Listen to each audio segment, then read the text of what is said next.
प्रिय संस्कृत मित्राणी, नमः संस्कृताय। आरके एजुकेशन स्टडी में आप सभी मित्रों का हार्दिक स्वागत अभिनंदन करते हुए परीक्षा दृष्टि के तहत आज हम लोग फिर मॉडल प्रश्न पत्र अभ्यास प्रश्न पत्र जो है उसको हम रिवीजन करते हैं, अभ्यास करते हैं और आज की श्रृंखला में हम फिर 100 प्रश्नों पे चर्चा करते हैं। तो आइए शुरू करते हैं प्रश्नों की श्रृंखला को।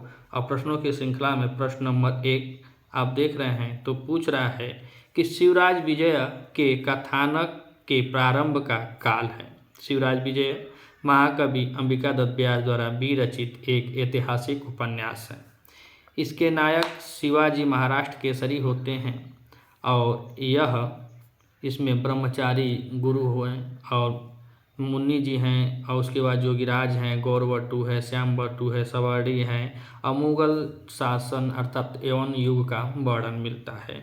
तो प्रश्न नंबर 1 में पूछ रहा है कि शिवराज विजयम के कथानक के प्रारंभ का काल है। ऑप्शन ए रात्रि है, बी प्रातः है, सी मध्या है और डी कह रहा है कि सायंकाल। तो जब हम इसके प्रथम स्वर को ही पढ़ेंगे तो प्रथम निश्वास में है, माफ कीजिएगा, प्रथम स्वर्ग ने निश्वास इसमें है, 3 विराम है और 12 निश्वास है। तो प्रथम निश्वास ही हमारे यूपी टीजीटी के सिलेबस में लगा हुआ है। तो जिसे हम शुरू करते हैं प्रथम निश्वास में तो उसमें लिखा है कि अरूढ़ केशव से भगवान सूर्य जो अपने अरूढ़ रूपी लालिमा को लेकर उदित हो रहे हैं, ऐसा उसमें व्याख्या किया गया है। तो शिवराज विजयम का कथानक प्रातः काल से शुरू होता है। प्रश्न नंबर 1 में विकल्प हमारा बी सही होता है।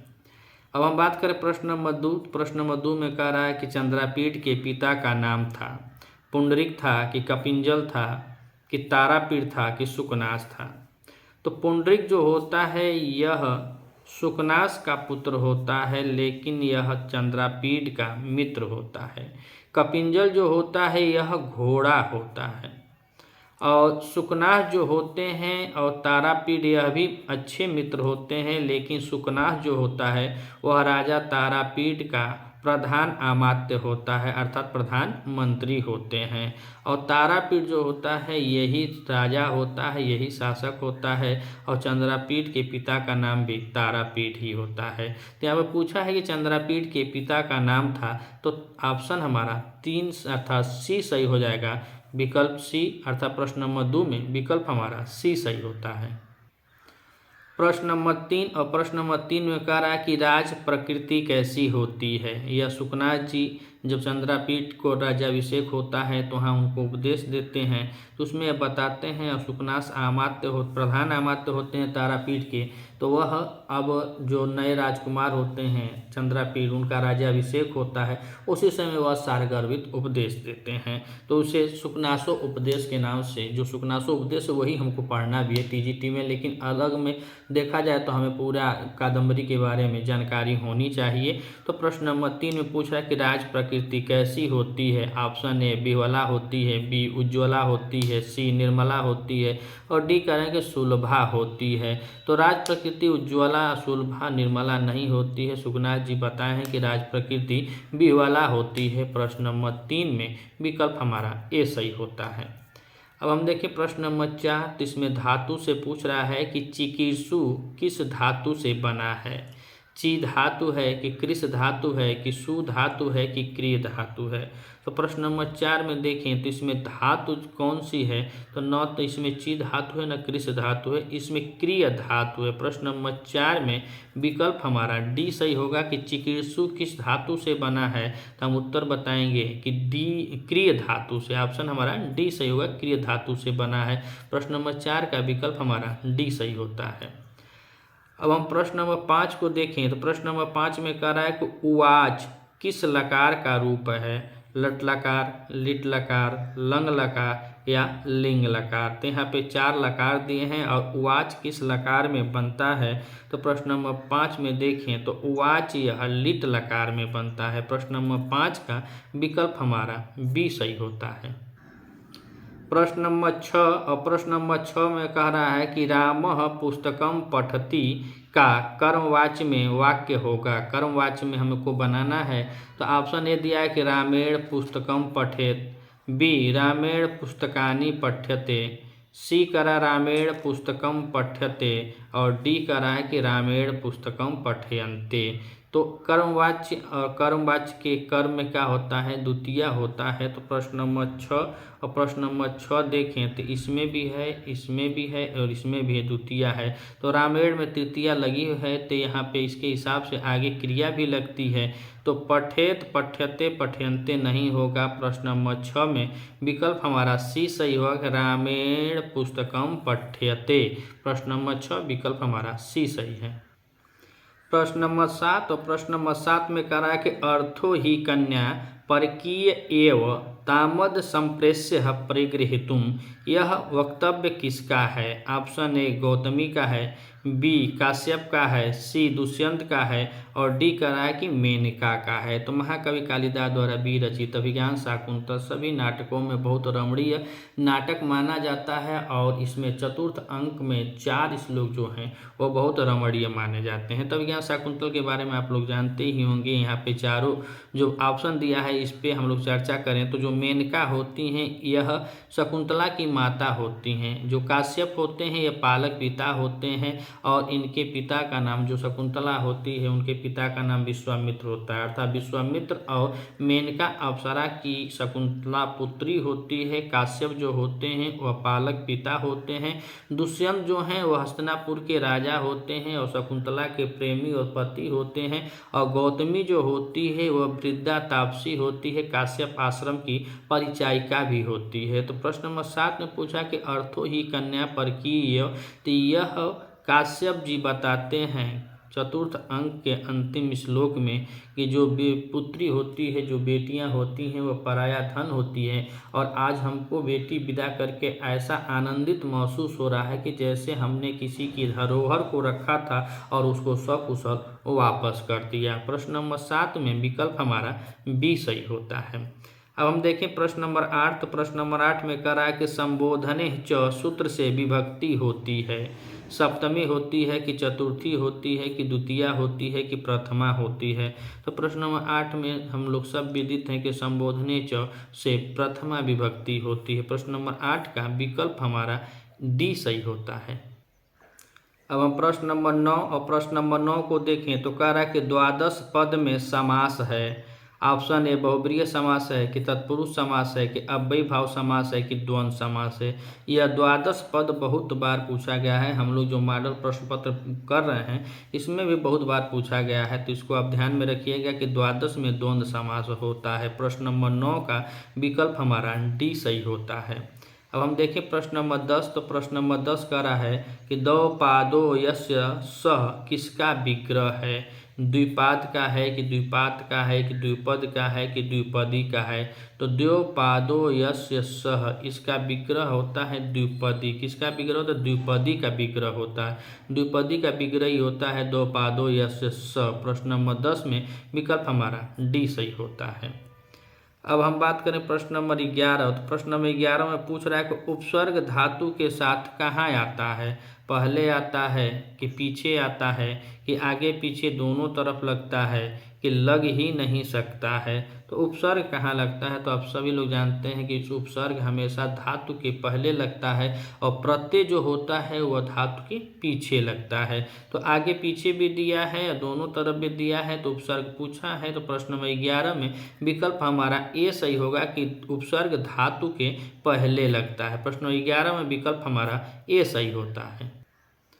प्रश्न नंबर 12 और प्रश्न नंबर 12 में पूछ रहा है कि हनुमते नमः, यहाँ हनुमते में किस विभक्ति का रूप है, चतुर्थी का है कि तृतीया का है कि पंचमी का है कि सप्तमी का है। तो हम लोगों ने एक वार्तिक पढ़ लिए हैं, हम लोग सब जानते होंगे कि नमः स्वास्ति स्वाहा अलम वसठ के योग में चतुर्थी विभक्ति होती है। तो ही पूछ रहा है कि नमः के योग में हनुमते में चतुर्थी विभक्ति होती है, तो चतुर्थी ही होगी। प्रश्न नंबर 12 का विकल्प हमारा ए सही होता है। अब हम प्रश्न नंबर 13 देखें। तो प्रश्न नंबर 13 कह रहा है कि लट लकार किस काल का बोधक होता है। ऑप्शन ए कह रहा है कि भविष्य का, बी कह रहा है कि वर्तमान का, सी कह रहा है कि भूत का और डी कह रहा है कि ये सभी। तो लट लकार हम सब जानते हैं कि वर्तमान काल का बोधक होता है। प्रश्न नंबर 13 का विकल्प हमारा बी सही होता है। अब हम देखें प्रश्न नंबर 14। तो प्रश्न नंबर 14 में कह रहा है कि तिलक मंजरी के लेखक हैं, भास हैं कि भट्टनारायण हैं कि कल्हड़ हैं कि धनपाल हैं। तो तिलक मंजरी का लेखक हमें बताना है प्रश्न नंबर 14 में। तो देखिए भास जो हैं, तो भास रचित कुल संस्कृत साहित्य में 13 नाटक प्राप्त होते हैं, जो गणपत शास्त्री जी ने बताया 1907 में इसका विकसित किया। तो यहाँ पे भास जी नहीं है, क्या है कि इनकी कुल रचना कितनी है 13, 13 में से 13 नाटक हैं। भट्ट नारायण, इनकी रचना बेड़ी संहार है। कल्हड़, यह कश्मीरी पंडित हैं और इनकी रचना राज तरंगड़ी है। जब 3 को हम लोग जानते हैं तो तिलक मंजरी अपने से निकल जाएगा कि यह धनपाल की रचना है। प्रश्न नंबर 14 में विकल्प हमारा डी सही होता है। प्रश्न नंबर 15 और प्रश्न नंबर 15 कह रहा है कि कादम्बरी में किसके 3 जन्मों का वर्णन है? तारापीठ के, सुकनास के, कपिंजल के कि पुंडरीक के? तो यहाँ पे देखिए कादम्बरी कथा मुख है और यह इस किसकी रचना है? तो यह महाकवि बाण भट्ट जी की रचना है। यह 2 भागों में विभक्त है, एक पूर्वार्ध भाग में है और एक उत्तरार्ध भाग में है। पूर्वार्ध भाग महाकवि बाण भट्ट द्वारा रचित है और इसका उत्तरार्ध भाग उनके पुत्र पुलिंद भट्ट या भूषण भट्ट द्वारा रचित है। इसका नायक होता है चंद्रापीठ और सहनायक होता है पुंडरीक, और इसकी नायिका होती है महाश्वेता। इसकी नायिका नहीं, सहनायिका होती है महाश्वेता और नायिका होती है कादम्बरी, और कादम्बरी इसकी नायिका है। और कादम्बरी का अर्थ अगर पूछा जाए तो कादम्बरी का अर्थ मदिरा होता है। तो यहाँ पर पूछ रहे हैं कि कादम्बरी में किसके 3 जन्मों का वर्णन मिलता है? तो तारापीठ, सुकनास, कपिंजल और पुंडरीक। तो हमने अभी बताया कि तारापीठ जो होते हैं वह चंद्रापीठ के पिता होते हैं और सुकनास उनके प्रधान आमत्य अर्थात प्रधानमंत्री होते हैं। कपिंजल घोड़े का नाम हो बतलाया गया है और पुंडरीक जो है यही सहनायक है। तो पुंडरीक और चंद्रापीठ के ही 3 जन्मों का वर्णन मिलता है। पुंडरीक होता है वैशंपायन होता है और अंत में यही सुख होता है। तो प्रश्न नंबर 15 का विकल्प हमारा डी सही होता है। अब हम बात करें प्रश्न नंबर 16। तो प्रश्न नंबर 16 में कह रहा है कि भगवान अगस्त की पत्नी का नाम है। पत्नी का भी नाम पूछ रहा है, जो भगवान अगस्त है उनकी पत्नी का क्या नाम है? तो ऑप्शन दे रहा है कि मुरला है, कि तमसा है, कि लोपामुद्रा है, कि सौधातिका है। तो प्रश्न नंबर 16 यह महाकवि भभूति बी रचित उत्तर रामचरितम से लिया गया है और इसमें जो मुरला और तमसा बता रहे हैं यह दोनों नदियां हैं। मुरला और तमसा दोनों नदियां हैं। तृतीय अंक जिसको छाया अंक कहा जाता है, जिसमें माता सीता जी छाया रूप में रहती है, पंचवटी का वर्णन होता है, वहीं पे इनका वर्णन शुरू में ही मुरला और तमसा था। तृतीय अंक का प्रारंभ ही मुरला और तमसा दोनों नदियों के वक्तव्य से शुरू होता है। भगवान अगस्त की पत्नी का नाम लोपामुद्रा होता है। प्रश्न नंबर 16 में विकल्प हमारा सी सही होता है। प्रश्न नंबर 17। प्रश्न नंबर 17 में कह रहा है कि किसलयमिव मुग्ध बंधनाद विप्रलूलम हृदय कमल शोषिदारुढ़ दीर्घ शोक। प्रस्तुत श्लोक किस पुस्तक से उद्धृत है? तो किसलय इव यानी किसलय के समान व मुग्ध भोली भाली बंधनाद विप्रलूलम अर्थात माता सीता के बारे में बता रहे हैं कि जैसे किसलय जो कमल होता है वह अपने बंध से, अपने डंठल से जैसे टूट जाता है, जैसे और टूटने के बाद वह मुरझा जाता है, वैसे ही हृदय रूपी कमल से वह दारुण दीर्घ शोक अर्थात आपसे माता सीता जब अलग हो गई हैं तो उनका क्या दशा, वो भी ऐसे ही सूख गए होंगे।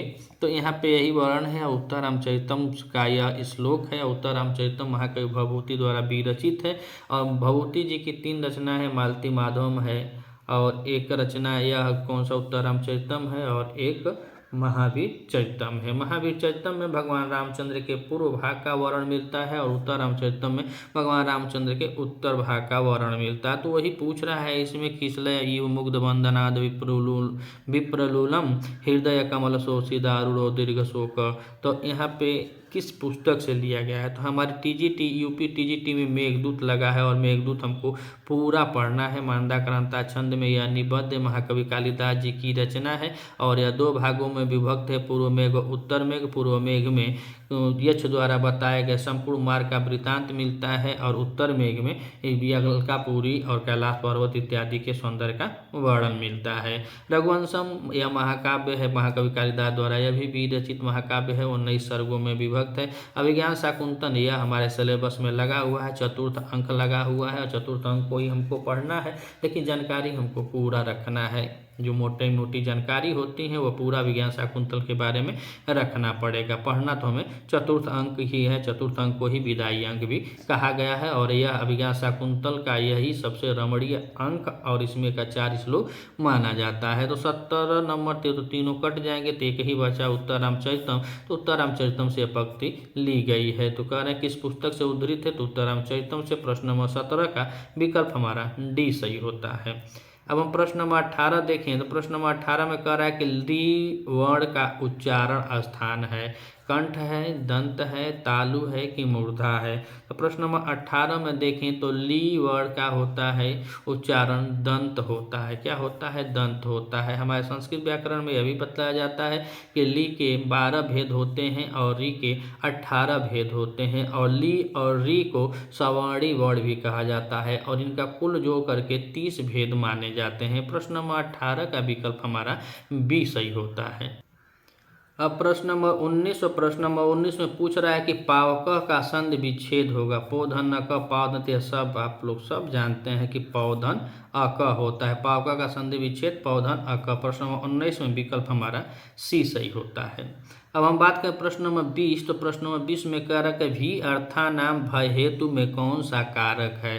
संप्रदान है कि अपादान है कि करण है कि अधिकरण है। तो भी अर्थानाम भय हेतु, जहाँ भय का हो और जहाँ रक्षा का, दोनों जगह पंचमी विभक्ति लगती है और किससे लगती है? तो अपादान से।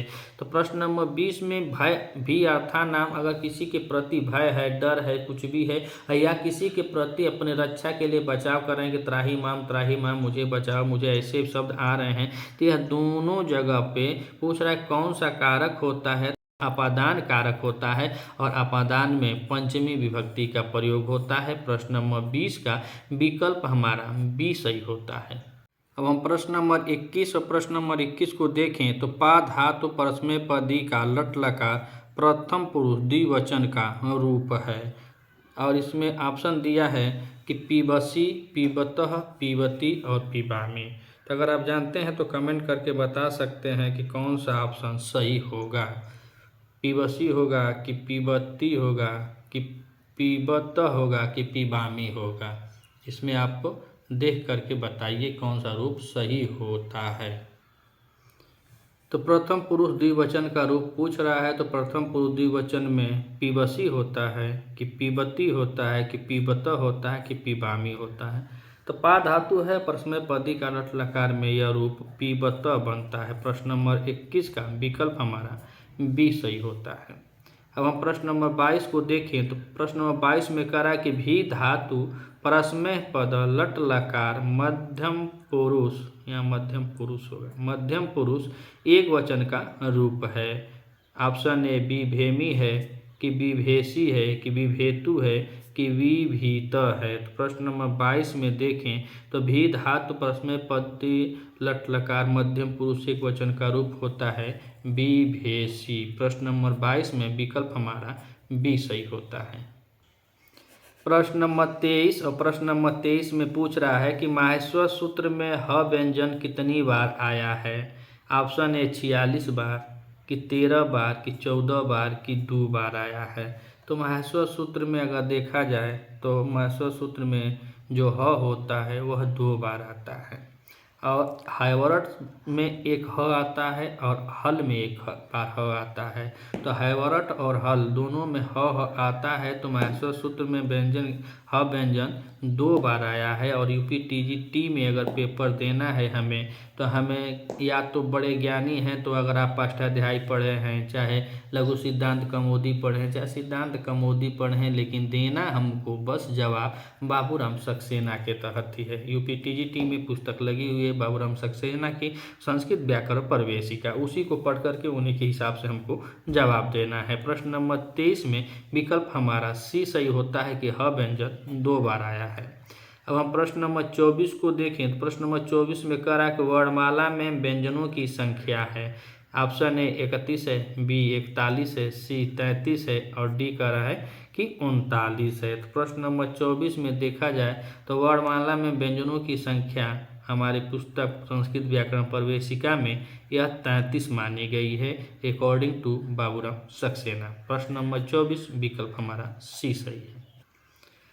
प्रश्न नंबर 25 और प्रश्न नंबर 25 में पूछ रहा है कि अदस शब्द का स्त्रीलिंग प्रथमा एक वचन का रूप है। तो अदस शब्द का अद होगा, अमु होगा, अमु असो होता है, यह सब हम लोग जानते हैं। प्रश्न नंबर 25 में स्त्रीलिंग का प्रथमा एक वचन का रूप असो बनता है। प्रश्न नंबर 25 में विकल्प हमारा ए सही होता है।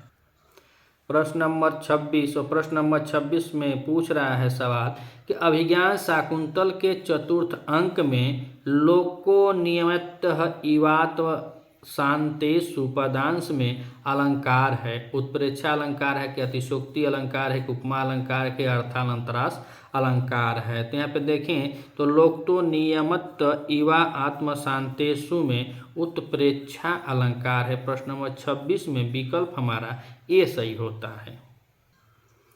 प्रश्न नंबर 27 और प्रश्न नंबर 27 में देखें तो पूछ रहा है कि मेघदूत में यक्ष वक्रपंथा यद्यपि भवतः आदि कहकर मेघ से किस नगरी में जाने का अनुरोध करता है। Option A Alkapuri, B Ujjaini, C Vidisha और डी कह रहे हैं कि दासाड़ देश। तो यह मेघदूत यह एक खंड काव्य है और इसको गीत काव्य भी कह सकते हैं, इसको आप गा भी सकते हैं। महाकवि कालिदास द्वारा बी रचित मेघदूत खंड काव्य गीत काव्य यह मंदाक्रांता छंद में निबद्ध है।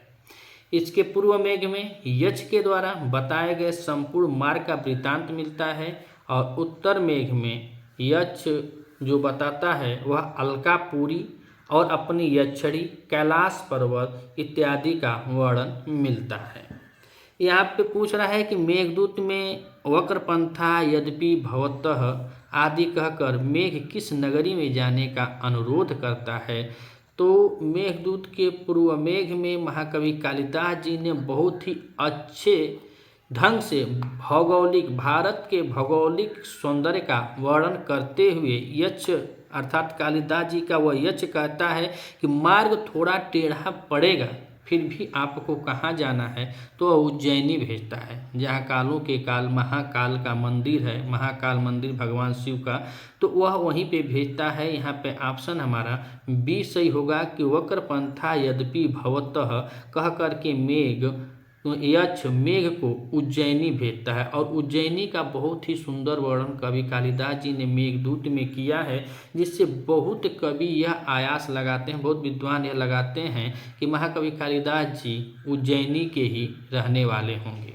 उज्जैनी में यक्ष मेघ से कहता है कि जब तुम पहुंचना तो गुरु किसी भी टाइम पहुंच जाना, चाहे सुबह में, चाहे संध्या में, चाहे दोपहर में, किसी भी टाइम तुम उज्जैनी पहुंच जाना, लेकिन वहां पहुंच करके संध्या बेला तक महाकाल की आरती तक तुमको वहां स्थित रहना है और वहां पर सुंदर अपने मनोहर गर्जन से भगवान शिव की आरती में जब नगाड़े बजेंगे उस तरह तुम अपने गर्जन से नगाड़े को बजाना या नगाड़े की जैसी ध्वनि को प्रदर्शित करना या वहाँ पे नगाड़े के ध्वनि में अपनी गर्जन को करना। तो वक्रपंथा यद्यपि भवतः यह उज्जैनी के लिए बताता है। प्रश्न नंबर 27 में विकल्प हमारा बी सही होता है।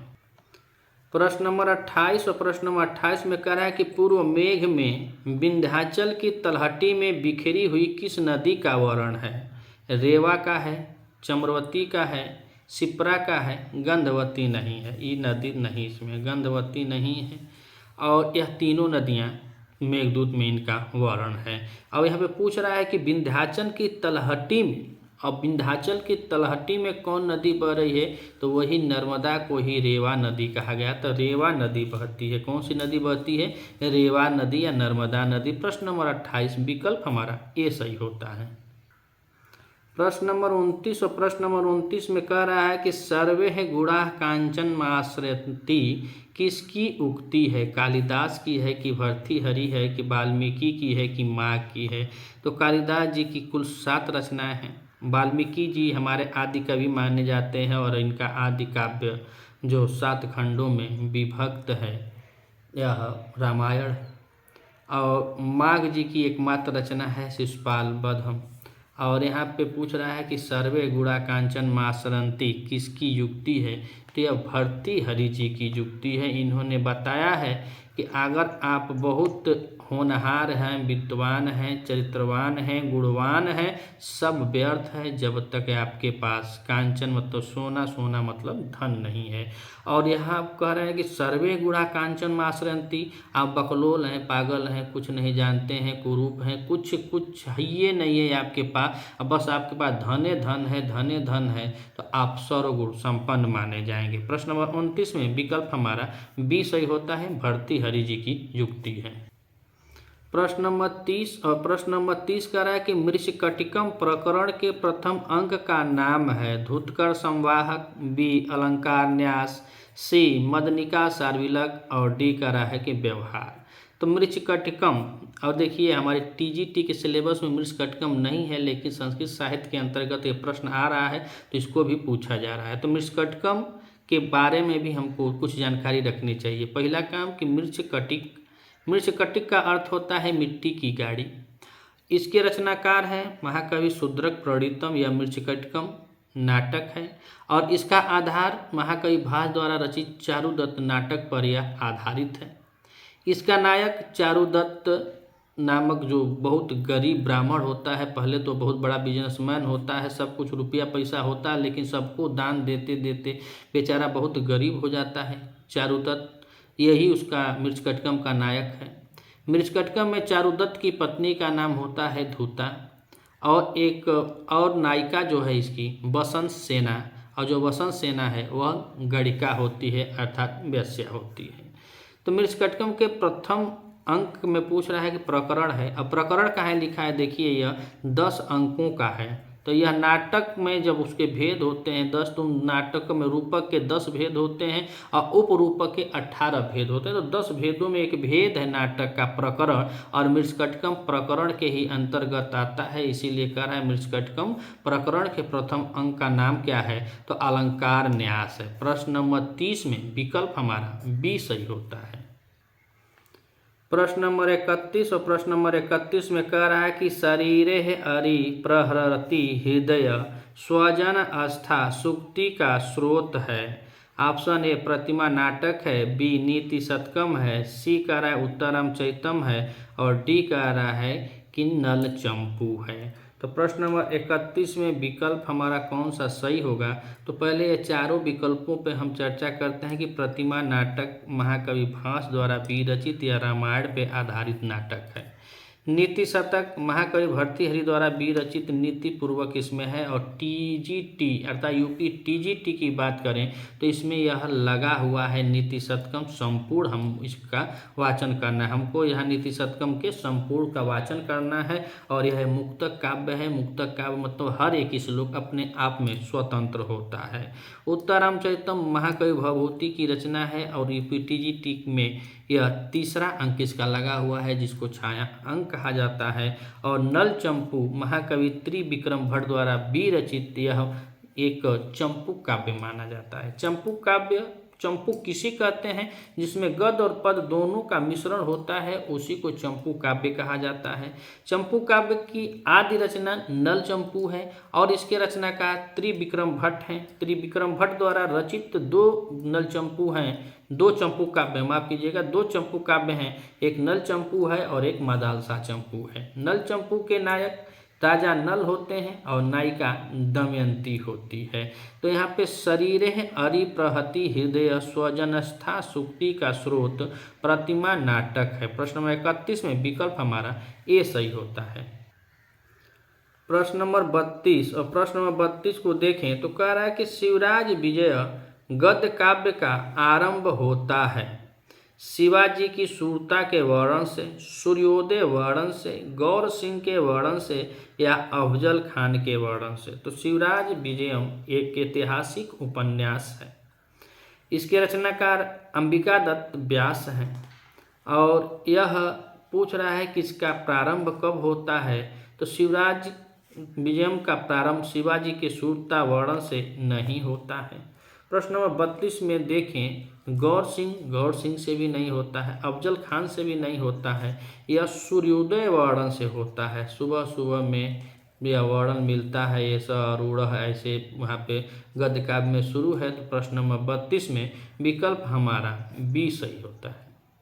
अब हम प्रश्न नंबर 33 को देखें तो प्रश्न नंबर 33 कह रहा है कि भारवी कवि के वचन को कहा गया है पुष्पाक के समान, दाक्षरा पाक के समान, नारिकेल पाक के समान या रसालक पाक के समान।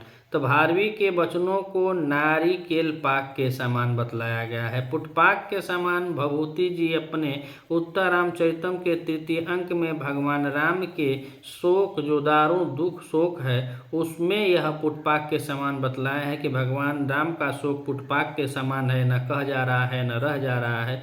तो यह उत्तर रामचरितम में है। लेकिन भारवी कवि के वचनों को नारिकेल पाक के समान कहा जाता है। प्रश्न नंबर 33 में विकल्प हमारा सी सही होता है। अब हम देखें प्रश्न नंबर 34। तो प्रश्न नंबर 34 कह रहा है कि भामिनी विलास काव्य के रचयिता हैं विश्वनाथ हैं कि क्षेमेंद्र हैं कि अप्पे दीक्षित हैं कि जगन्नाथ हैं। तो भामिनी विलास काव्य के रचयिता जगन्नाथ जी होते हैं। कौन? जगन्नाथ जी। प्रश्न नंबर 34 में विकल्प हमारा डी सही होता है। प्रश्न नंबर 35 और प्रश्न नंबर 35 में पूछ रहा है कि किरात अर्जुनियम शब्द का निष्पन्न होता है छ प्रत्यय से कि डी प्रत्यय से कि ल्युट प्रत्यय से कि युच प्रत्यय से। किरात अर्जुनियम महाकाव्य महाकवि भारवी द्वारा विरचित 18 सर्गों वाला यह एकमात्र रचना मिलती है। इस किरातार्जुनीयम का उपजीव्य महाभारत का वन पर्व माना गया है। किरातार्जुनीयम शब्द का निष्पन्न यह छ प्रत्यय से होता है। प्रश्न नंबर 35 विकल्प हमारा ए सही होता है। प्रश्न नंबर 36 और प्रश्न नंबर 36 में पूछ रहा है कि किरातार्जुनीयम महाकाव्य के प्रथम सर्ग में प्रायः प्रयुक्त छंद है इंद्रवज्रा है कि उपजाति है कि वंशस्थ है कि द्रुत विलंबित है। तो किरातार्जुनीयम जो 18 सर्गों में विभक्त है और यह शुरुआत इसकी श्रीय पद से होता है और अंत में यह लक्ष्मी पद से खत्म होता है।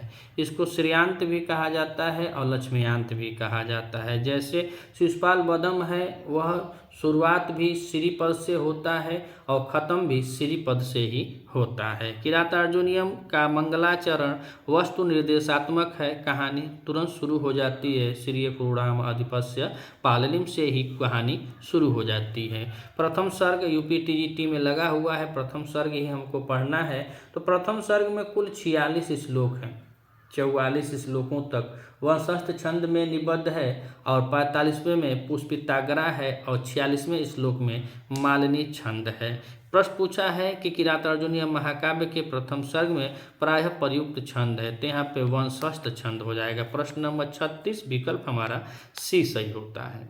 अब हम देखें प्रश्न नंबर 37। तो प्रश्न नंबर 37 में कह रहा है कि भाष्यकृत अधोलिखित नाटकों में से कौन सा रामायण मूलक है। ऑप्शन ए अभिषेक नाटकम, बी उरुभंगम, सी बालचरितम और डी पंचरात्रम।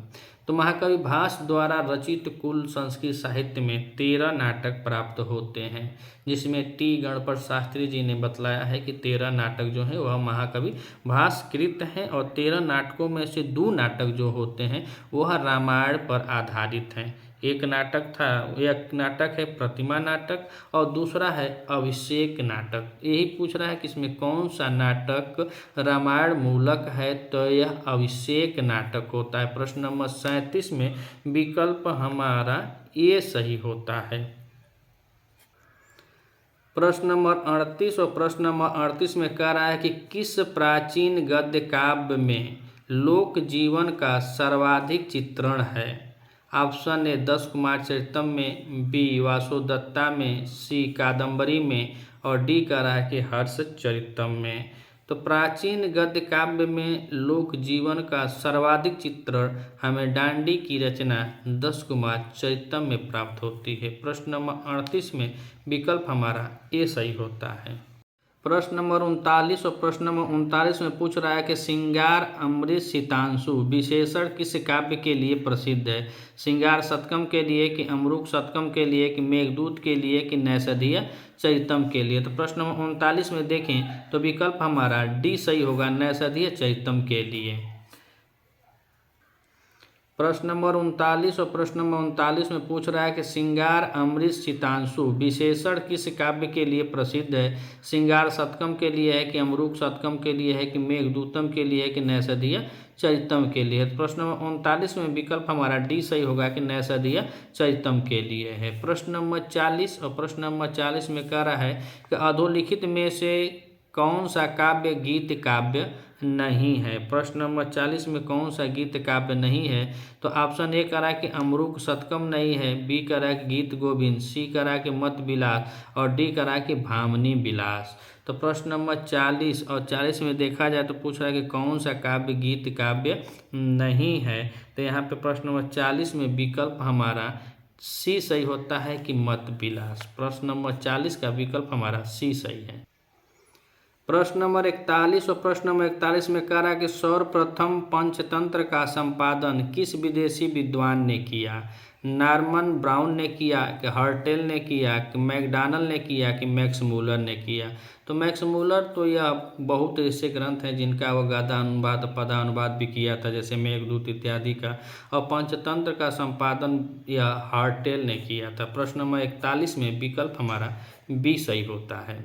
अब हम प्रश्न नंबर 42 देखें तो 42 नंबर प्रश्न में कह रहा है कि अधोलिखित में से क्षेमेंद्र रचित काव्यों में नहीं है रामायण मंजरी, भारत मंजरी, कपूर मंजरी कि बृहकथा मंजरी। प्रश्न नंबर 42 में देखा जाए तो अधोलिखित में क्षेमेंद्र रचित काव्यों में नहीं, क्षेमेंद्र जी किसमें से कौन सी रचना नहीं है।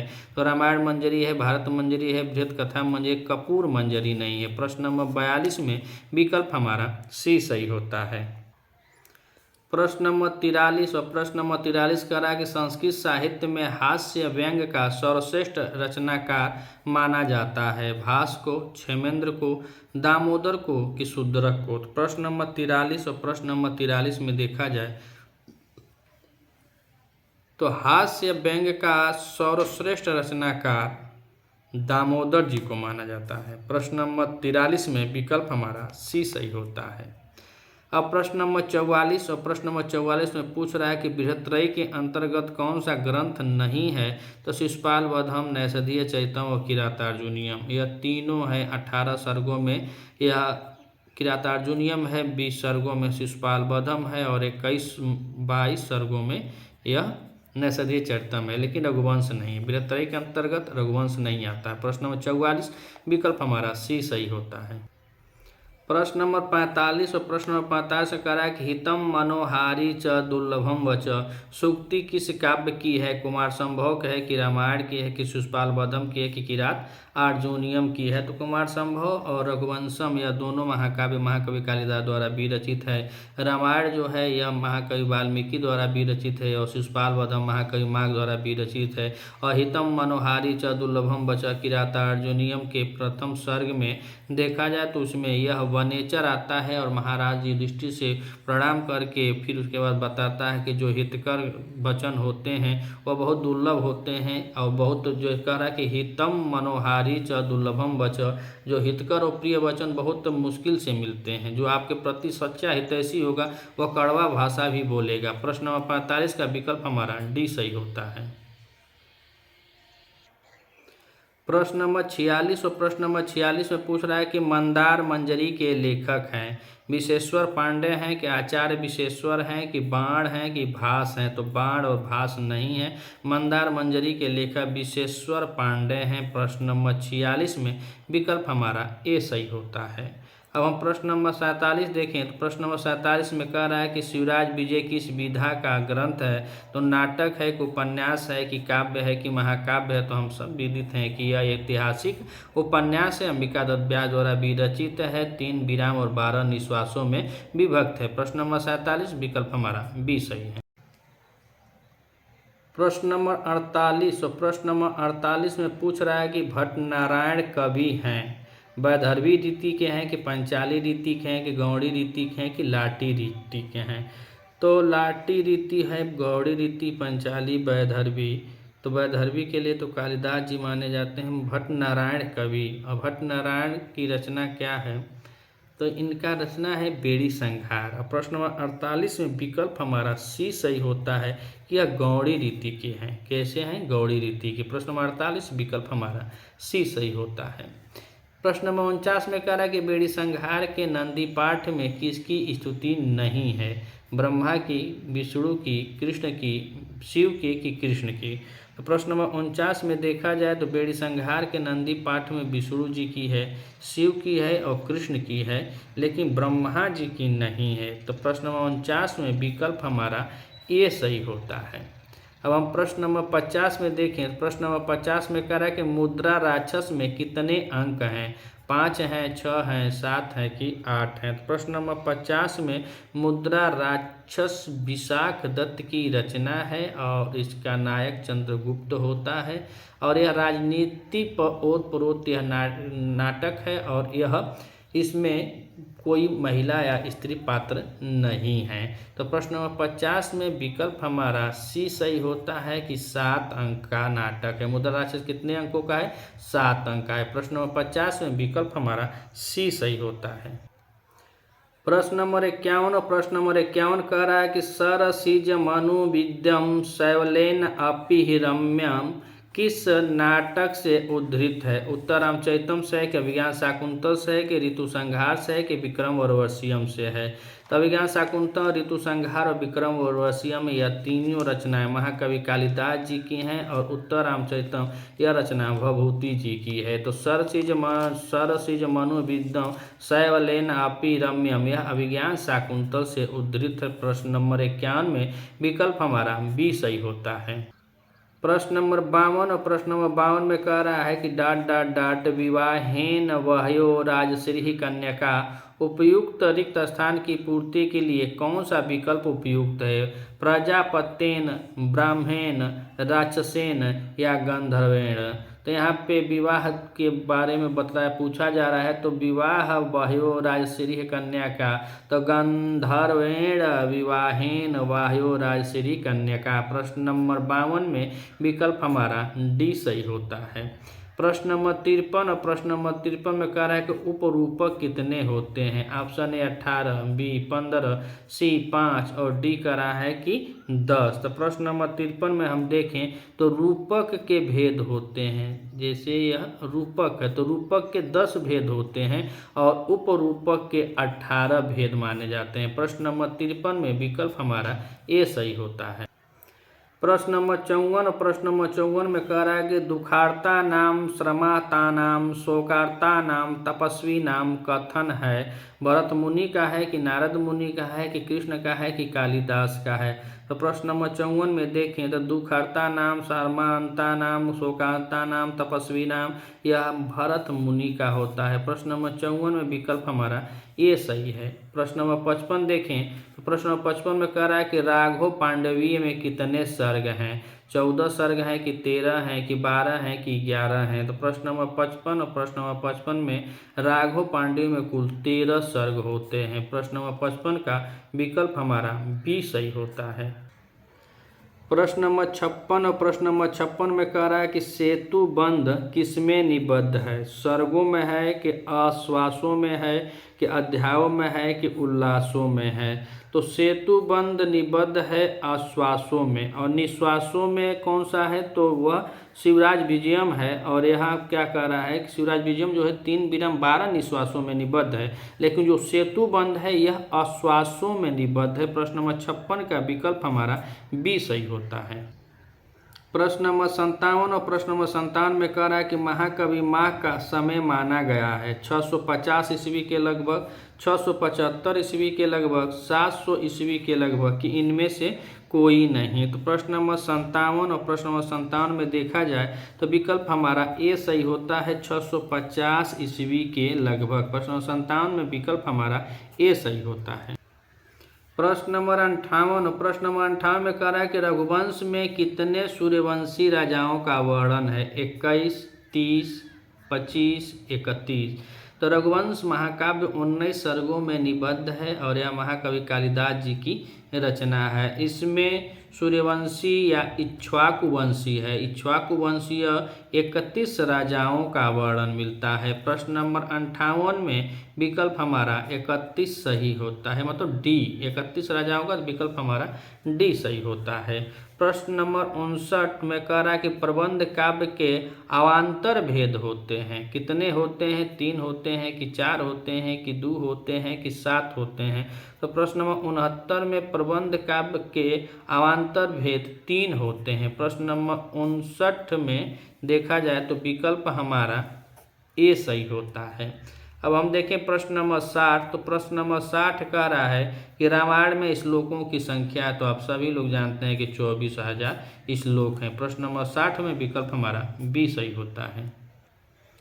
प्रश्न नंबर 61। प्रश्न नंबर 61 में कहा कि नाटक में कम से कम अंक होने चाहिए। 4 अंक, 5 अंक कि 8 अंक कि 10 अंक? 10 अंक में तो प्रकरण हो जाएगा। नाटक में कम से कम अंक की पूछ रहा है तो कम से कम इसमें 5 अंक होना चाहिए। बहुत कम तो 5 अंक होता है। उत्तम माना जाता है नाटक तो 7 से 8 अंक में माना जाता है, और 10 अंक में तो प्रकरण में चला जाता है। प्रश्न नंबर 61 में विकल्प हमारा बी सही है। प्रश्न नंबर 62 पूछ रहा है कि रघुवंश में किन राजाओं का वर्णन है? चंद्रवंशीय, मौर्यवंशीय, सूर्यवंशी या यदुवंशी? तो चंद्रवंशी, सूर्यवंशी, मौर्यवंशी नहीं है, यह सूर्यवंशी राजाओं का वर्णन मिलता है। प्रश्न नंबर 62 में विकल्प हमारा सी सही होता है।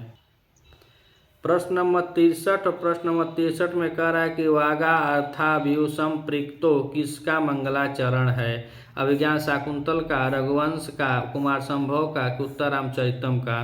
तो वागा अर्थाभ्यू संपृक्तो रघुवंशम का मंगलाचरण है। प्रश्न नंबर 63 विकल्प हमारा बी सही होता है। प्रश्न नंबर 64। और प्रश्न नंबर 64 में कह रहा है कि रघुवंश के किस सर्ग में सर्वाधिक श्लोक हैं? प्रथम में, तृतीय में कि द्वादश में कि अष्टादश में? तो प्रथम में है कि तीसरे में है कि द्वादश में 12 में है और अष्टादश में 18 में है? तो रघुवंश के सर्वाधिक श्लोक देखा जाए तो द्वादश में है। कितने में? द्वादश सर्ग में, मतलब 12वें सर्ग में। प्रश्न नंबर 64 का विकल्प हमारा सी सही होता है। प्रश्न नंबर 65 पूछ रहा है कि रघुवंश का मंगलाचरण है आशीर्वादात्मक है कि नमस्कारात्मक है कि वस्तु निर्देशात्मक है कि इनमें से कोई नहीं है? तो प्रश्न नंबर 65 और प्रश्न नंबर 65 में देखा जाए तो रघुवंश का मंगलाचरण नमस्कारात्मक मंगलाचरण है। प्रश्न नंबर 65 का विकल्प हमारा बी सही होता है। प्रश्न नंबर 66। और प्रश्न नंबर 66 में कह रहा है कि आत्मने शब्द रूप है आत्मनः के पंचमी विभक्ति एक वचन में, चतुर्थी एक वचन में, तृतीया एक वचन में कि षष्ठी एक वचन में? तो आत्मनः बनता है, आत्मने शब्द का रूप आत्मनः का उसमें बनता है पंचमी के एक वचन में कि चतुर्थी के, तृतीया के कि षष्ठी के? तो प्रश्न नंबर 66 में देखें तो यह चतुर्थी के एक वचन में बनता है। प्रश्न नंबर 66 का विकल्प हमारा बी सही होता है। प्रश्न नंबर 67। और 67 प्रश्न नंबर में पूछ रहा है कि राजन शब्द का द्वितीय विभक्ति का एक वचन का रूप होगा। राज्ञः, राज्ञः, राजानाम, राजाभ्याम। द्वितीय विभक्ति एक वचन का रूप पूछ रहा है। और 67 में हम देखें तो कौन सा रूप बनता है? तो राजा नाम बनता है। कौन सा बनता है? राजा नाम। प्रश्न नंबर 67 का विकल्प हमारा सी सही होता है। अब हम प्रश्न नंबर 68 देखें तो प्रश्न नंबर 68 में कह रहा है कि नामन शब्द का पंचमी विभक्ति का एक वचन में रूप होगा। ऑप्शन ए नामने, नामनः, नामः, नामना। इसमें कौन सा है जो पंचमी विभक्ति एक वचन का रूप होगा? प्रश्न नंबर 68। और प्रश्न नंबर 68 में देखा जाए तो विकल्प हमारा बी सही होता है, नामनः। प्रश्न नंबर 69। प्रश्न नंबर 69 में कह रहा है कि जगतः शब्द का रूप है पंचमी एक वचन का है, प्रथमा एक वचन का है, षष्ठी द्विवचन का है या द्वितीया बहुवचन का है? तो प्रश्न नंबर 69 में देखा जाए तो यह जगतः शब्द रूप है पंचमी एक वचन का। प्रश्न नंबर 69 में विकल्प हमारा ये सही होता है। अब हम प्रश्न नंबर 70 और प्रश्न नंबर 70 को देखें तो पूछ रहा है कि जगती रूप है जगत का सप्तमी एक वचन में, माना जगत शब्द है तो उसका जगती रूप किसमें बनता है? सप्तमी एक वचन में कि पंचमी एक वचन में कि चतुर्थी एक वचन में कि षष्ठी एक वचन में? किसमें यह रूप बनता है? तो प्रश्न नंबर 70 में जगती रूप का जगत किसमें बनता है? तो यह बनता है हमारा सप्तमी एक वचन में। किसमें? सप्तमी एक वचन में। प्रश्न नंबर 70 का विकल्प हमारा ए सही होता है। प्रश्न नंबर 71 और प्रश्न नंबर 71 में कह रहा है कि येसु पुल्लिंग शब्द का रूप है। द्वितीय एक वचन में, सप्तमी बहुवचन में, षष्ठी द्विवचन में, पंचमी बहुवचन में। प्रश्न नंबर 71 में देखा जाता है येसु पुल्लिंग का सप्तमी बहुवचन में बनता है। प्रश्न नंबर 71 विकल्प हमारा बी सही है। अब हम प्रश्न नंबर 72 को देखें तो कह रहा है कि अयम शब्द रूप है ईदम पुल्लिंग का। द्वितीय एक वचन में, प्रथमा एक वचन में, पंचमी द्विवचन में कि सप्तमी एक वचन में। प्रश्न नंबर 72 में देखा जाए तो प्रथमा क्या एक वचन में बनता है। प्रश्न नंबर 72 का विकल्प हमारा बी सही होता है। प्रश्न नंबर 73 और प्रश्न नंबर 73 कह रहा है कि सरितसु शब्द रूप है सरित शब्द का। चतुर्थी बहुवचन में, षष्ठी एक वचन में, पंचमी बहुवचन में, सप्तमी बहुवचन में। प्रश्न नंबर 73 में देखा जाए तो सु सु सु लगता है कि इसमें सप्तमी में लगता है, सप्तमी बहुवचन में। प्रश्न नंबर 73 का विकल्प हमारा डी सही होता है। अब हम प्रश्न नंबर 74 देखें तो कह रहा है यद पुल्लिंग शब्द सप्तमी एक वचन का रूप होगा। यस होगा कि यस्मिन होगा कि एन होगा कि एसाम होगा। सप्तमी एक वचन में यद सब पुल्लिंग शब्द जो है उसका सप्तमी एक वचन में रूप क्या बनता है। तो प्रश्न नंबर 74 में विकल्प हमारा बी सही होता है, अस्मिन बनता है। प्रश्न नंबर 74 का विकल्प हमारा बी सही होता है। अब हम प्रश्न नंबर 75 देखें तो प्रश्न नंबर 75 में कह रहा है कि सरिताम शब्द रूप है सरित शब्द के। द्वितीय एक वचन का है कि सप्तमी बहुवचन का है। अब तीसरा ऑप्शन कह रहा है कि तृतीया एक वचन का है और चौथा कह रहा है कि षष्ठी बहुवचन का है। तो प्रश्न नंबर 75 में हम देखें तो प्रश्न नंबर 75 में विकल्प हमारा डी सही होता है, षष्ठी बहुवचन में। प्रश्न नंबर 76 और प्रश्न नंबर 76 में कह रहा है कि सर्व स्त्रीलिंग शब्द के चतुर्थी एक वचन का रूप होगा। सर्वस्य होगा कि सर्वस्मे होगा कि सर्वस्मिन होगा कि सर्वेण होगा। तो प्रश्न नंबर 76 और प्रश्न नंबर 76 में देखा जाए तो इसमें पूछा कि चतुर्थी एक वचन में सर्वस्य बनता है। क्या बनता है? सर्वस्य। प्रश्न नंबर 76 विकल्प हमारा ए सही होता है। प्रश्न नंबर 77 और 77 नंबर प्रश्न पूछ रहा है कि ईदम पुल्लिंग का तृतीया बहुवचन का रूप होगा। ए भी होगा कि एव्य होगा कि एसु होगा कि अस्मय होगा। तो ईदम पुल्लिंग का तृतीया बहुवचन का रूप क्या होता है? तो यहाँ ए भी होता है। क्या होता है? ए भी। प्रश्न नंबर 77 में विकल्प हमारा ये सही होता है। अब हम बात करें प्रश्न नंबर 78 तो 78 नंबर प्रश्न पूछ रहा है कि सरिता रूप है सरित का। प्रथमा एक वचन में, द्वितीय बहुवचन में, तृतीय एक वचन में कि चतुर्थी बहुवचन में। तो सरिता रूप सरित का बनता है किसमें? तो देखें तो यह तृतीय के एक वचन में बनता है, सरिता। प्रश्न नंबर 78 विकल्प हमारा सी सही होता है। प्रश्न नंबर 79 में कह रहा है कि यद स्त्रीलिंग षष्ठी बहुवचन का रूप होगा। ऑप्शन ए एसाम, बी यासाम, सी यस्या और डी कह रहा कि यस्य। तो यद जो है स्त्रीलिंग में षष्ठी बहुवचन का रूप पूछ रहा है, यही हमको बताना है। प्रश्न नंबर 79 में यस्या होता है। कौन सा होता है? यस्या। प्रश्न 79 विकल्प हमारा सी सही होता है। प्रश्न नंबर 80 देखें तो कह रहा है कि यत स्त्रीलिंग तृतीय बहुवचन का रूप होगा। याम्भ्य, या भी, यस्या या यासाम। तो प्रश्न नंबर 80 में देखा जाए तो यत में तो यह विकल्प हमारा बी सही होता है, या भी। प्रश्न नंबर 80 का विकल्प हमारा बी सही होता है। प्रश्न नंबर 81 और प्रश्न नंबर 81 में कह रहा है कि नामन शब्द का चतुर्थी में एक वचन का रूप क्या होगा। ऑप्शन ए नामनः, नामना, नामने, नामनी। तो 81 में देखा जाए तो विकल्प हमारा सी सही होता है, नामने। नामन शब्द का चतुर्थी में एक वचन का रूप नामने बनता है। प्रश्न नंबर 82 और 82 में कह रहा है कि जगती रूप है जगत का। जगती किसमें बनता है? तो प्रथमा द्विवचन में कि द्वितीय बहुवचन में कि चतुर्थी एक वचन में कि सप्तमी एक वचन में। तो प्रश्न नंबर 82 में देखा जाए तो यह सप्तमी कहाँ है कि यह जगती रूप कह रहा है कि जगत का जगती रूप किसमें बनता है। प्रश्न नंबर 82 में विकल्प हमारा ए सही होगा, प्रथमा के द्विवचन में बनता है। प्रश्न नंबर 82 विकल्प हमारा ए सही है। प्रश्न नंबर 83 और प्रश्न नंबर 83 में कह रहा है कि अनेन रूप हैं ईदम पुल्लिंग का, तृतीया एक वचन का है कि चतुर्थी द्विवचन का है कि द्वितीया बहुवचन का है कि पंचमी एक वचन का है। तो प्रश्न नंबर 83 में अनेन रूप जो इदम पुल्लिंग का बनता है वह तृतीया के एक वचन में बनता है। प्रश्न नंबर 83 में विकल्प हमारा ए सही होता है। प्रश्न नंबर 84 और प्रश्न नंबर 84 कह रहा है कि अस्मिन शब्द रूप है प्रथमा द्विवचन में, षष्ठी बहुवचन में, सप्तमी एक वचन में, चतुर्थी एक वचन में। तो प्रश्न नंबर 84 में विकल्प देखा जाए कि कौन सा सही है, तो यह अस्मिन सप्तमी की एक वचन में बनता है। प्रश्न नंबर 84 में विकल्प हमारा सी सही होता है। प्रश्न नंबर 85 और प्रश्न नंबर 85 में कह रहा है कि ए भी शब्द रूप है।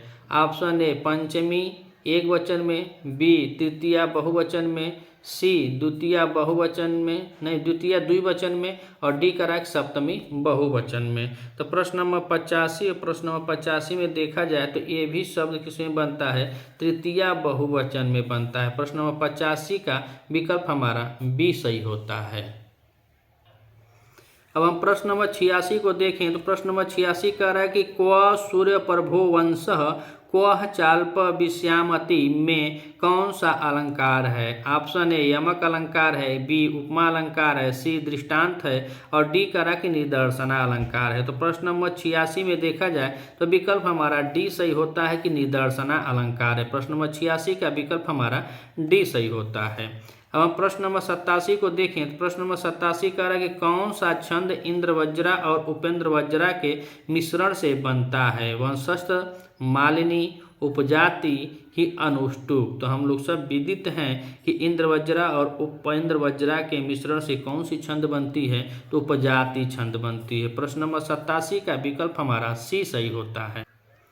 प्रश्न नंबर 88 और प्रश्न नंबर 88 में कह रहा है कि प्रकरण का नायक होता है, धीरोदात्त होता है, धीर ललित होता है, धीरोदत्त होता है कि धीर प्रशांत। धीरे प्रशांत नहीं हो, धीर प्रशांत होता है। तो यह नायकों की कोटि बतलाई गई है कि जो नायक संस्कृत साहित्य में होते हैं वह 4 कोटि के होते हैं, और उसमें से यह पूछ रहा है कि प्रकरण का नायक कैसा होता है। तो जो उत्तम कोटि के नायक होते हैं वह धीरोदात्त कोटि के होते हैं, और जो प्रकरण का नायक है वह धीर प्रशांत कोटि के हैं, जैसे चारुदत्त है। मृच्छकटिकम में प्रश्न नंबर 88 में विकल्प हमारा डी सही होता है, धीर प्रशांत। प्रश्न नंबर 89 में कह रहा है कि शब्दार्थो सहितो काव्यम किसका लक्षण है। विश्वनाथ का है कि मम्मट का है कि भामह का है कि कुंतक का है। शब्दार्थो सहितो काव्यम प्रश्न नंबर 89 और यह भामह का लक्षण है। प्रश्न नंबर 89 में विकल्प हमारा सी सही होता है। प्रश्न नंबर 90 और प्रश्न नंबर 90 कह रहा है कि वेदांत का एक अनुबंध है। ऑप्शन ए उपनिषद है, बी विषय है, सी अज्ञान है, और डी कह रहा है कि आत्मन है। तो प्रश्न नंबर 90 में देखा जाए तो वेदांत का एक अनुबंध विषय होता है। प्रश्न नंबर 90 विकल्प हमारा बी सही होता है। अब हम प्रश्न नंबर 91 देखें तो 91 में कह रहा है कि अहस्य रात्रिश्च से बनता है। अहोरात्र, अहोरात्रि, अहोरात्र या अहोरात्रो। तो प्रश्न नंबर 91 अहस्य रात्रिश्च से अहोरात्र बनता है। प्रश्न नंबर 91 में विकल्प हमारा ए सही होता है। प्रश्न नंबर 92 और प्रश्न नंबर 92 में कह रहा है कि ही का विपरीतार्थ शब्द है। अद है कि स्व है कि परस्व है कि मध्यांतरे है। तो प्रश्न नंबर 92 में देखा जाए तो हेय का विपरीतार्थ शब्द स्व होता है। प्रश्न नंबर 92 में विकल्प हमारा बी सही होता है। अब हम प्रश्न नंबर 93 देखें तो प्रश्न नंबर 93 में कह रहा है कि अभिज्ञान शाकुंतलम में प्रेम कथा का वर्णन है। ऑप्शन ए राम और भरत का, राम और सीता का, दुष्यंत शकुंतला का, हीर और रांझा का। तो अभिज्ञान शाकुंतल में प्रेम कथा का वर्णन दुष्यंत और शकुंतला के प्रणय कथा का वर्णन है। प्रश्न नंबर 93 में विकल्प हमारा सी सही होता है। प्रश्न नंबर 94 और प्रश्न नंबर 94 कह रहा है कि कालिदास को किस सम्राट ने राजाश्रय प्रदान किया था। अर्थात यह किसके दरबारी कवि थे, चंद्रगुप्त मौर्य के, चंद्रगुप्त विक्रमादित्य के, कि भोजराज के, कि हर्ष के। तो प्रश्न नंबर 94 में हम सब विदित हैं कि चंद्रगुप्त विक्रमादित्य के यह दरबारी कवि थे। कालिदास जो थे इनको राजा आश्रय प्रदान किया था किसने? तो चंद्रगुप्त विक्रमादित्य ने। प्रश्न नंबर 94 विकल्प हमारा बी सही होता है। प्रश्न नंबर 95 और प्रश्न नंबर 95 में कह रहा है कि एकलव्य ने गुरु मानकर धनु विद्या सीखी। गुरु वशिष्ठ से, श्री कृष्ण से, गुरु द्रोणाचार्य से कि गुरु विश्वामित्र से? तो आप सब जानते होंगे गुरु द्रोणाचार्य से। प्रश्न नंबर 95 विकल्प हमारा सी सही है। प्रश्न नंबर 96 कह रहा है कि युष्मद शब्द सप्तमी विभक्ति का बहुवचन रूप होगा। युवम होगा कि युष्मान होगा कि युष्मत होगा कि युष्मासु होगा? तो प्रश्न नंबर 96 में देखा जाए तो यह हमारा विकल्प हमारा डी सही होता है कि युष्मत शब्द सप्तमी विभक्ति का बहुवचन में रूप युष्मासु बनता है। प्रश्न नंबर 96 विकल्प हमारा डी सही है। प्रश्न नंबर 97 में कह रहा है कि संस्कृत में वचन होते हैं, एक वचन होता है कि दो होता है कि तीन होता है कि चार होता है? तो वचन तो इसमें तीन होते हैं, एक वचन, द्विवचन, बहुवचन। तो प्रश्न नंबर 93 में विकल्प हमारा सी सही होता है। और लिंग भी इसमें तीन होते हैं, पुरुष और स्त्री और नपुंसक लिंग, तीनों लिंग में भी आता है और इसमें वचन भी तीन होते हैं। प्रश्न नंबर 97 विकल्प हमारा सी सही होता है। प्रश्न नंबर 98 कह रहा है कि तनु वपु गात्रम निम्नलिखित में से किसके पर्यायवाची हैं? हय के, कि सिंह के, कि समुद्र के, कि शरीरम के? तो प्रश्न नंबर 98 में देखा जाए तो तनु वपु गात्रम यह सब शरीरम के पर्यायवाची हैं। प्रश्न नंबर 98 का विकल्प हमारा डी सही होता है। प्रश्न नंबर 99 और प्रश्न नंबर 99 में कह रहा है कि शर्मा का चतुर्थी एक वचन का रूप है। ऑप्शन ए शर्मात, बी शर्माय, सी शर्मणे और डी कह रहा है कि शर्मा। प्रश्न नंबर 99 में चतुर्थी एक वचन का रूप हमारा शर्माय बनता है। शर्मा का चतुर्थी एक वचन का रूप क्या बनेगा? शर्माय बनेगा। अब हम देखें इस श्रृंखला का अंतिम प्रश्न, प्रश्न नंबर 100 और पूछ रहा है कि मुनि शब्द का तृतीय एक वचन का रूप है। मुने है कि मुनो है कि मुन्या है कि मुनिना है? तो प्रश्न नंबर 100 में देखें तो मुनि शब्द का तृतीय एक वचन का रूप क्या बनता है? तो मुनिना बनता है। प्रश्न नंबर 100 में विकल्प हमारा डी सही होता है। अगर आप इस चैनल पर नए हैं तो चैनल को सब्सक्राइब कीजिएगा, वीडियो अच्छी लगे खुद वॉच कीजिएगा, अच्छी लगे तो अपने मित्रों तक भी शेयर कीजिएगा। मिलते हैं अगले वीडियो में, तब तक के लिए नमः संस्कृता।